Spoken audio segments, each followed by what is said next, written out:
নিয়ে চলছে সারি সারি, কানা খোড়া বৃদ্ধ যুবক যত নর নারী। তো হ্যালো বন্ধুরা, চলে এসেছি নতুন আরেকটা ব্লগ নিয়ে তোমাদের কাছে। তো সামনে তো শ্রাবণ মাস আসছে, তোমরা তো সবাই জানো। তো এখন তোমাদেরকে আপডেট দিচ্ছি মালিয়া মানে কাশী বিশ্বনাথ যেখানটা, সেখানে কতদূর কি আপডেট হলো, কতদূর কি কাজ হলো, সেটা তোমাদেরকে আজকে আমার ভিডিওতে দেখাতে চলেছি। তো আমি এখন চলে এসেছি কাশী বিশ্বনাথের সমিতির সামনেই, আর তোমাদেরকে দেখাবো ভেতরে গিয়ে সবকিছু। আর ভেতরে কিন্তু একটা বিশাল বড় মহাদেব বসে আছেন, তো সেটারও তোমাদের সিনেমাটিক শট থাকবে, ডিজি ড্রোন শট থাকবে। তো আর আগের বছর তোমরা কিন্তু বিশাল ভালোবাসা দিয়েছিলে, আর এবছরও আশা করি দেবে। তো আগের বারে কতটা ভিড় ছিল সেটাও দেখাবো তোমাদেরকে। তো চলো সামনের দিকে যাওয়া যাক। তো প্রথমে দেখাই তোমাদেরকে, এই হচ্ছে সেই কাশী বিশ্বনাথের যে এটা। তো এখান দিয়ে সোজা রাস্তা, ওখান দিয়ে কিন্তু রাস্তাটা চলে আসছে। এটা এটা হরিপাল দিয়ে যাচ্ছে রাস্তাটা, তোমরা আরামসে যেতে পারবে এটা দিয়ে হরিপাল।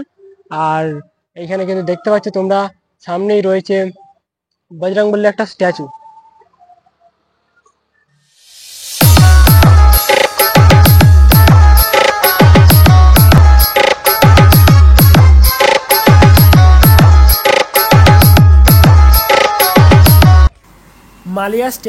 মালিয়া স্টেশন থেকে নেমে কিন্তু বাঁ দিকে হেঁটে যেতে হয়। আর যারা অনেকেই কিন্তু আছেন দেখুন রাস্তা জানেন না, তাদের জন্য বলে রাখি আমি, ভিডিওটি কিন্তু কেউ স্কিপ করবেন না, ফুল ভিডিওটা দেখবেন, ফুল ডিটেলস রয়েছে। তো যারা জল নিয়ে মালিয়া পর্যন্ত এসে এই ভিড়ের মধ্যে আর পারে না, তারা কিন্তু এই হরিপালের রাস্তাটা দিয়ে যাওয়ার চেষ্টা করে, কিন্তু অনেকেই জানে না এই রাস্তাটা। তো আমি তো তাদেরকে দেখিয়ে দিচ্ছি এই রাস্তাটা। এই হচ্ছে মালিয়া স্টেশন, আর এই দিকে কিন্তু যেতে হবে কাশী বিশ্বনাথে, যেটা পড়ে এই রাস্তা দিয়ে যেতে হবে। আর এই সামনে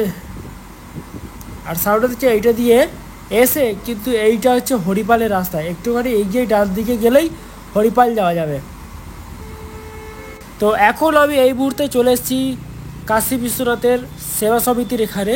তো এখানে কিন্তু দেখো মানে সমস্ত রকম কিন্তু আয়োজন শুরু হয়ে গেছে, যেহেতু কিছু কিছু জলযাত্রীরা জল নিয়ে যাচ্ছে, তার জন্য কিন্তু অনেক ব্যবস্থাও এখানে রয়েছে। মেডিকেল ক্যাম্প বসেছে নানান ধরনের।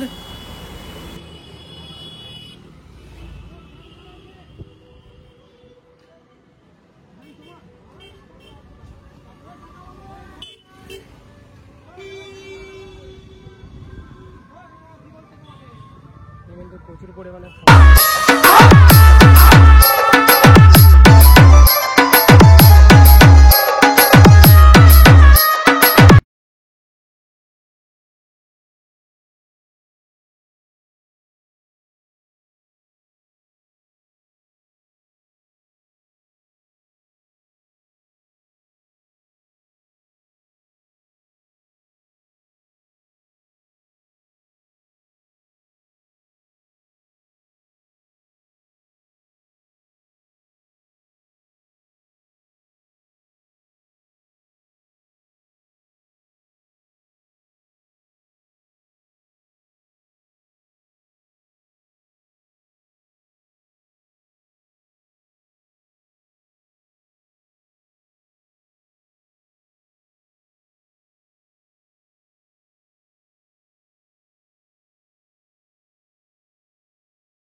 কিছু ব্যবস্থা এখানে চলছে, দেখতে পাচ্ছ তোমরা।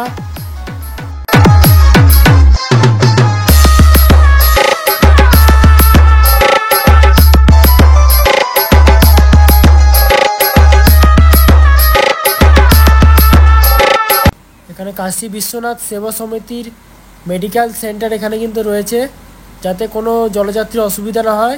এই সামনেটাই রয়েছে, তোমরা দেখতে পাচ্ছ। আর ভেতরে কিন্তু অনেক কিছু ব্যবস্থা রয়েছে, খাওয়া দাওয়ার সব কিছু ব্যবস্থা করা হয়েছে।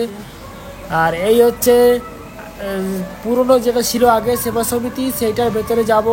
এখানে কিন্তু একটা শ্রীরামের মন্দির আছে, পাশেই কিন্তু একটা মহাদেবের ভালো মন্দির আছে, সেখানেও কিন্তু মানুষ জল ঢালে। ওখানে গিয়ে এই দু জায়গায় কিন্তু বহু মানুষ গিয়ে জল ঢালে।